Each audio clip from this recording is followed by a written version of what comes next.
ये समझते हैं हम लोग आलू और प्याज पे ही जी सकते हैं, हर प्रिंसिपल अपना कॉम्प्रोमाइज कर दो, तो फिर इंडिया को कहो कि पार्टीशन तो बड़ी गलत चीज थी, इंडिया को कहो हम मान जाते हैं कश्मीर। ये गलत की बातें जो है ना, ये बाद में करे, पहले लोगों का पेट भरे। उसको क्या कश्मीर की पड़ी हुई है? आप उससे पूछते उस बच्ची से कि कश्मीर क्या है और गलत की बात क्या हो रही है, और मोदी कौन है और नवाज शरीफ कौन है और इमरान खान कौन है। उनको अपने पेट की पड़ी हुई, शाम को रोटी नहीं है। जो है वो इंडियन जो डियास्पोरा काम कर रहा है, सुनने में आया है कि जो स्टारबक्स का जो चीफ है वो कोई इंडियन ओरिजिन के आ गए हैं। तो साहब ये कोई पाकिस्तानी ओरिजिन के लोग क्यों? जय हिंद दोस्तों, आपके अपने YouTube चैनल पाकी मीडिया ऑन इंडिया में आपका स्वागत है। दोस्तों, वीडियो में आप देखेंगे किस तरह पाकिस्तान के पूर्व फौजी ने पाकिस्तान के ही एक्सपर्ट हिलाली साहब को खरी खरी सुनाई। हिलाली साहब का मानना है चाहे पाकिस्तान में कितनी भी भुखमरी आ जाए, पाकिस्तान को भारत से ट्रेड नहीं करना चाहिए। भारत से ट्रेड मतलब कश्मीर का सौदा। हालांकि पाकिस्तान जब भारत से दवाइयाँ और मेडिकल इक्विपमेंट खरीदता है तब इन्हें कश्मीर याद नहीं आता। डबल स्टैंडर्ड में पाकिस्तान ने PhD की हुई है।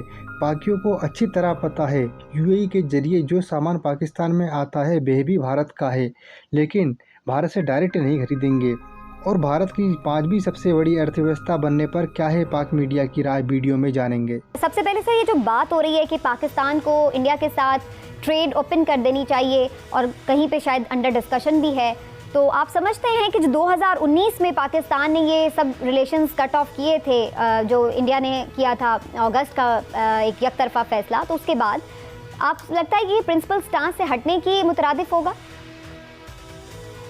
ये मेरे ख्याल में तिजारत में क्या प्रिंसिपल स्टैंड होना चाहिए। पाकिस्तान कश्मीर का मसला तो सन 47 से है और हम हिंदुस्तान के साथ जो है तिजारत कर रहे थे। बीच में लड़ाइयों की वजह से उसमें कोई खलल आया था, लेकिन हम तिजारत तो करते रहे हैं। तो मेरे ख्याल में हिंदुस्तान के साथ तिजारत करने में कोई मुज़ायका नहीं है। और इसमें अब पाकिस्तान का जो स्टैंड है कश्मीर के ऊपर, जो प्रिंसिपल स्टैंड है और जायज स्टैंड है, उसको कोई फर्क नहीं पड़ेगा। हिलाली साहब, आपका क्या मानना है? क्योंकि इस पर जब ये सारे रिलेशंस ख़त्म किए गए थे तो बड़ा ज़्यादा एक एग्रेसिव मैसेज गया था कि जब तक आप अपना ये इक़दाम वापस नहीं लेते 5 अगस्त वाला, तब तक हम आपके साथ नहीं ये मामलात बहाल कर सकते।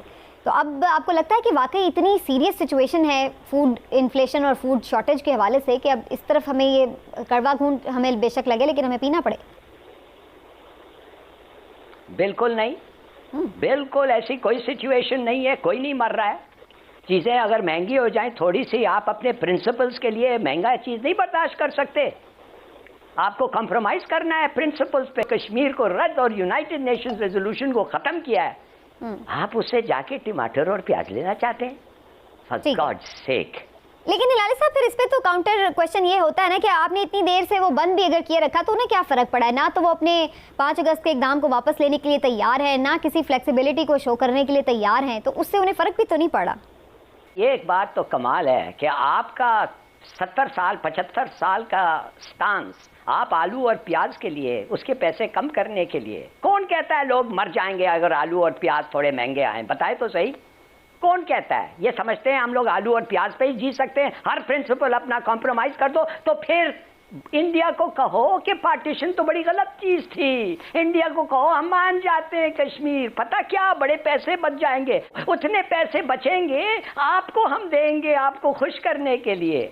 यार इस दिस एन आपने एक स्टांस लिया है, आपने एक स्टांस लिया है मुल्क के सपोर्ट के साथ, और अब आप कह रहे हैं कि वो स्टांस गलत था, दे दो आलू प्याज के लिए। शारक पाकिस्तान का खत्म हुआ है, कॉम्प्रोमाइज हो गया, everything that you said you would stand for वो खत्म, और ये मूडी खत्म कर रहा है और आप कह रहे हैं हम उसके साथ हैं। खुदा के लिए तो अंडू पार्टीशन, ये सब बहुत पैसे बच जाएंगे, आपको नहीं पता। चलिए ठीक है हिलाली साहब, चलिए मुझे जरा ब्रिगेडियर साहब हमारे साथ वापस मौजूद हैं, मैं जरा उनसे TTP पे जरूर लेना चाह रही हूँ कमेंट। जी ब्रिगेडियर साहब, हम गेटेड कम्युनिटीज में रहते हैं, हमारे 1000 किलो भी हो जाए तो हम खरीद सकते हैं।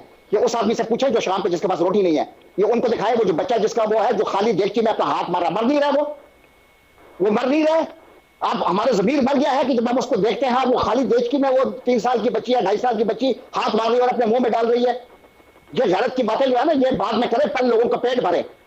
उसको क्या कश्मीर की पड़ी हुई है? आप उससे पूछते उस बच्ची से कि कश्मीर क्या है और गलत की बात क्या हो रही है, और मोदी कौन है और नवाज शरीफ कौन है और इमरान खान कौन है। उनको अपने पेट की पड़ी हुई शाम को रोटी नहीं है, लोगों की भैंसों के पास चारा नहीं है, और हम बात कर रहे हैं कि जी ये कर देंगे और मोदी को वो कर देंगे। अपने लोगों को बचाएं। ये जरा निकले ना बाहर आए, मैं आप लोग अपने रूरल एरिया में ले जाता हूँ, जिधर अभी फ्लड आए थे, लोग भूख से मर रहे हैं, लोग एक दूसरे के ऊपर हमले कर रहे हैं खाना खाने के लिए। क्यों नहीं मर रहे हैं लोग? कौन कहता है लोग नहीं मर रहे हैं?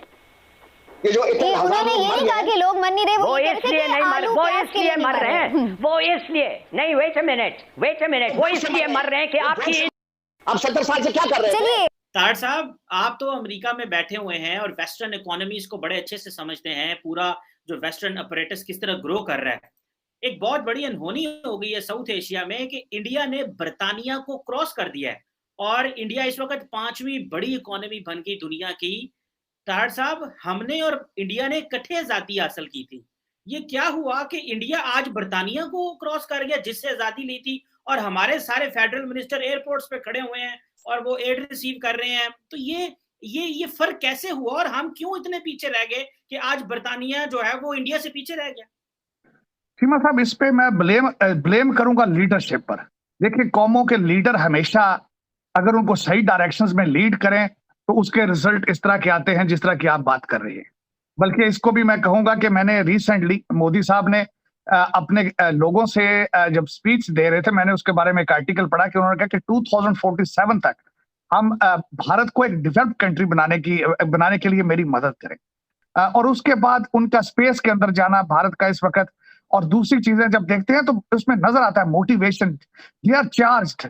इस वक्त मोदी साहब ने ये जरूर किया है कि वहां लीडरशिप में आके उनको चार्ज कर दिया है। They are on steroids and high volt battery है उस पे, और नेशनलिज्म, ये सारी चीजें उनको प्रोवाइड कर रहे हैं और उसमें वो दे आर स्पीडों पे है। अफसोस के साथ आप खैर कह रहे हैं हमारा डीएनए तो सेम है।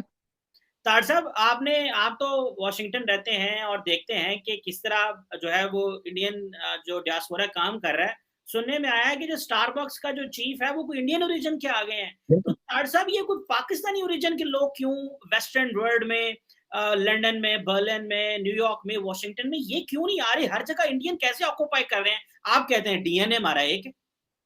डीएनए एक है, लेकिन इंस्टीट्यूशन एक जैसे नहीं ना चीमा साहब।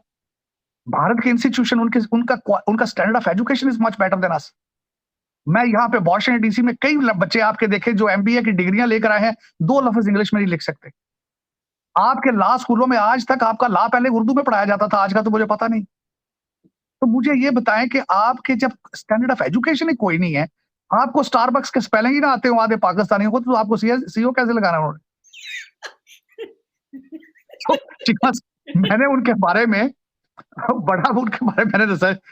पढ़ा उनके बारे में, मेरे लिए खुद शॉकिंग था। और मैं क्या यार, अगे बड़े ने सीईओ इंडियन ने एक पीस और आ गया। वीडियो को अंत तक देखने के लिए धन्यवाद। वीडियो को लाइक एंड चैनल को सब्सक्राइब करें।